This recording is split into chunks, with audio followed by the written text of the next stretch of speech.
of the fear. Let go of the anxiety. Let go of the worry. Let go of the stress. Let go of our resistance to what is.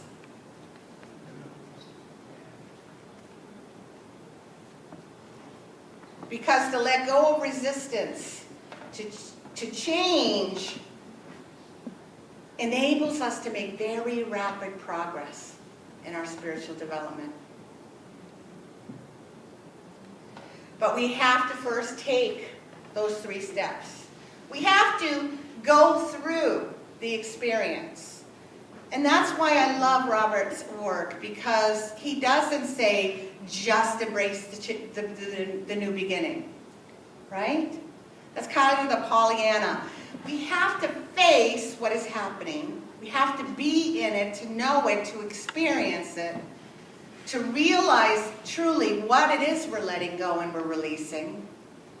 And then we have to be in that gestation period where it's 3 days of Jesus in the tomb, right? The 40 days wandering in the wilderness for the Israelites once they left Egypt before they entered the promised land. There's that period of time for the new to take seed, to take root. But you got to go there. Does it feel good to be in the void? No. It's so just so, well, I can't read it, but anyway, I could. Maria Nemeth always tried to get me to loosen up and swear. But that's not a swear. I know it's not a swear. It wasn't a swear. That's my mom. The influence of my mom. So where was I? So we have to go through those 3 steps. And the first step is facing that ending. There cannot be a new beginning in our life, folks, without first experiencing the ending. That letting go, the releasing of the old. So the process always begins with an ending. What's going to end for me when my mom makes her transition, or if she goes into a care facility? I have to look at what is ending. What am I releasing? What am I letting go of when that happens? And most of us, as I said, don't handle these endings very well. We tend to either understate or overstate their importance, right?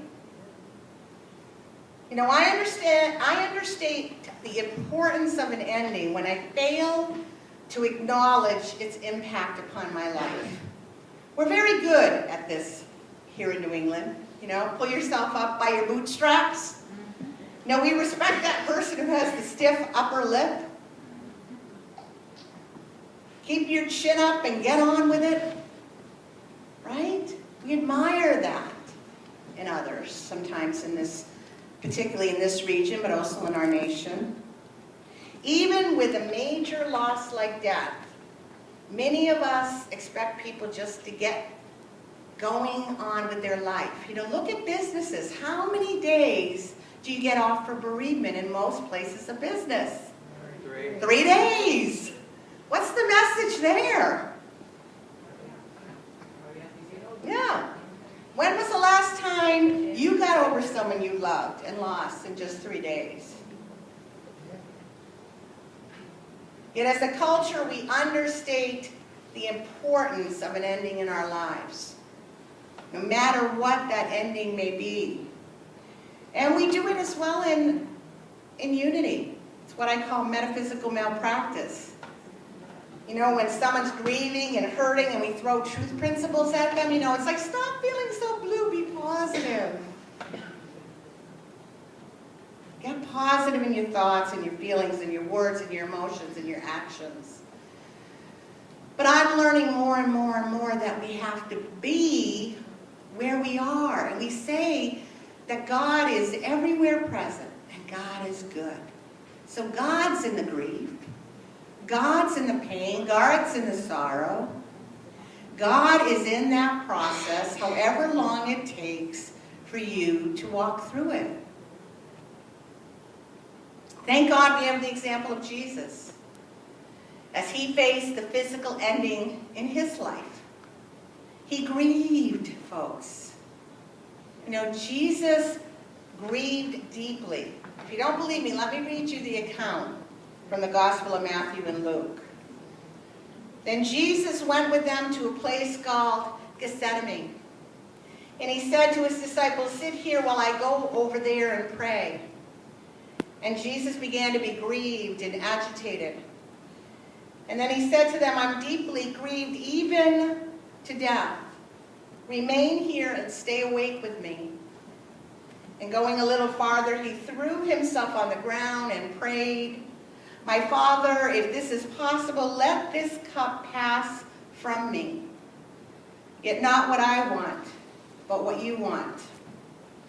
In his anguish, he prayed more earnestly, and his sweat became great drops of blood falling down on the ground. You know, if you ever have grieved deeply in your life, you can relate, right, to this scene in Jesus' life. The anguish and the agony of grief. I know, sometimes when I'm sobbing so uncontrollably in the times of my life when I've grieved, I can't even breathe. I end up falling down on the ground, wailing. He sweated great drops of blood. Picture it. And he threw himself onto the ground. Anyone ever collapse on the ground from the power of grief? I know I have more than once. And it's interesting because when this altar was set up this morning, this is again how it works, I didn't communicate with Arif and Amina that I was going to be talking about this morning. And Arif said to me, "I knew you were going to talk about Jesus in the Garden of Gethsemane because the title was Facing the Ending."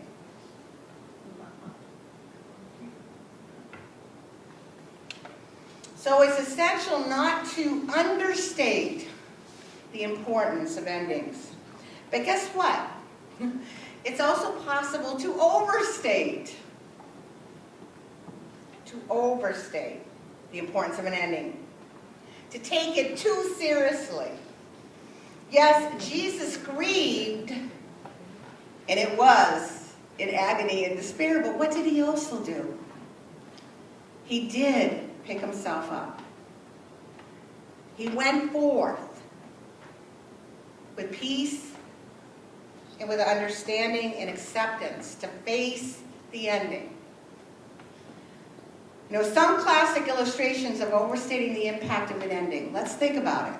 How about the lover who throws herself off the cliff because she's been rejected by her boyfriend? Or how about the millionaire who jumps off the top floor of a skyrise when his fortune is lost? This is overstating the importance, folks, of an ending. There's drama in it, but it's overstating it. We overstate the importance of an ending when we believe that the lost person or possession or circumstance was the purpose of our lives, gave our life its meaning. I'm reading a book right now that truly has changed my life, Carol Brostek, Dying to Be Me by Anita Morjani. Tells you what the purpose of life is in a way that I've never read before. I get it. Transcends what we teach in Unity. Okay? It's not that person, it's not that possession, it's not that circumstance. I'm going to give a talk on it. I know, I whet your appetite, right? I'm going to talk about Dying to Be Me when I come back on September, I think it's 9th. Second Sunday in September. I'll probably talk a couple weeks about that book. I've already read it twice. Jen, are you ready to order? You can get it through. It's a mainstream book, published by Hayes House. Okay, I got off my subject. So you can overstate the importance of an ending. I know I did this in my life when I went through my separation and my divorce. This is many years ago now. But I had that kind of experience. I remember saying to myself over and over again, my heart is permanently broken. I was devastated when my husband left me. My heart is permanently broken. I cried for 2 years, every single day. My heart is permanently broken. Have you ever known anyone who has died of a broken heart? They do, all the time. Well, thank goodness I decided to stop saying that, and I decided to live. So how then do we face an ending? If we don't want to avoid them altogether by understating them, and we don't want to get stuck in them by overstating them, then what do? How do we face them? Acknowledge them, accept them, be in them. We face them with peace and with acceptance. Unity author David Siebert says the quickest way out of a situation in which you would rather not be is to be willing to be there. To be willing to be there, to accept the situation. Baba Das says pain will come just like pleasure. Fear will come just like love. And when both are accepted, unaffected by the mind, then there will be peace. That peace that Jesus told us that passes all understanding, that Carmen referred to in her meditation, that peace that passes all understanding. We can have the peace of mind and the peace of heart in every ending in our lives. After Jesus fully experienced his grief, he entered that place of peace, and so can we. There's a wonderful story about Myrtle Fillmore, co-founder of Unity, and one of her times of transition, the big one, when she was about to pass over to the other side. It's told that she said goodbye to her co-workers and friends, that she was consciously aware of her impending death. And she told them that her work on this side was done, and that it was time to go, that she desired change. Did you hear that? She desired change. She said her goodbyes, and 2 days later she died. And a close friend reported that in her final days she was calm and peaceful and beautiful. Can you imagine making a transition like that? You know, we have a choice. Our soul has a choice how we can go to the other side, but we don't get that yet because we fear and we resist. That me dying to be me. You know, we are all going to experience transition, change, ending in this life, even the ending of life. But our human nature is to feel fear and resistance to these endings. But the good news is that together we can learn. We can learn a new way. We can learn how to face the endings in a new way, with a newfound peace and acceptance. And I hope that as we go through this time of ending, the void, and the new beginning with the Spanish ministry, that we'll do this together, that we'll share when we feel pain, when we feel loss, when we feel grief, right? As well as when we feel excitement and optimism and hope. In conclusion, I'd like to leave you.